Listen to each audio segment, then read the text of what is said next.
ঈশ্বৰী সামাজিক সাংস্কৃতিক অনুষ্ঠান বৰশালায় যোৱা 12 বছৰ ধৰি আমি নাট কৰ্মশালা এখন অনুষ্ঠিত কৰি আহিছোঁ, য'ত আমি শিশুৰ নাট্য প্ৰতিভা বিকাশৰ বাবে এটা পথ সৃষ্টি কৰাৰ বাবে আমি প্ৰয়াস কৰিছোঁ আৰু তাৰে ফলশ্ৰুতিত আমি আমাৰ জোৰা প্ৰশিক্ষণ দিয়াৰ ব্যৱস্থা কৰিছোঁ। আৰু তাৰ পিছতে আমি ইতিমধ্যে দুখন নাটক আমি মঞ্চস্থ কৰিবলৈ লৈছোঁ।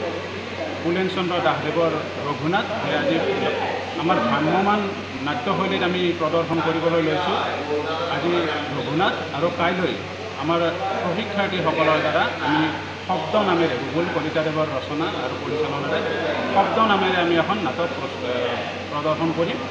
আৰু অহাকাইলৈ আমি অসমীয়া গীতৰ আধাৰত নৃত্য প্ৰতিযোগিতাৰো আয়োজন কৰিছোঁ। যিসকল সদাশয় নৃত্যশিল্পীয়ে ইয়াত অংশগ্ৰহণ কৰিব বিচাৰে অহাকাইলৈ কৰিব পাৰিব। গতিকে ঈশ্বৰীৰ এই জয়যাত্ৰাত যিসকল সদাশয় ব্যক্তিৰ সহযোগিতা আছে তেখেতসকলক আমি ধন্যবাদ দিছোঁ, কৃতজ্ঞতা জনাইছোঁ। আৰু আমি ঈশ্বৰীয়ে বছৰজোৰা যি এটা অভিজ্ঞতা লৈ পেলাই আমি নাট্য কাৰ্যসূচীটো আমি কৰিবলৈ প্ৰয়াস কৰিছোঁ, তাত অনাগত দিনত আমাক ৰাইজৰ সুবাসী আমি বিচাৰিছোঁ।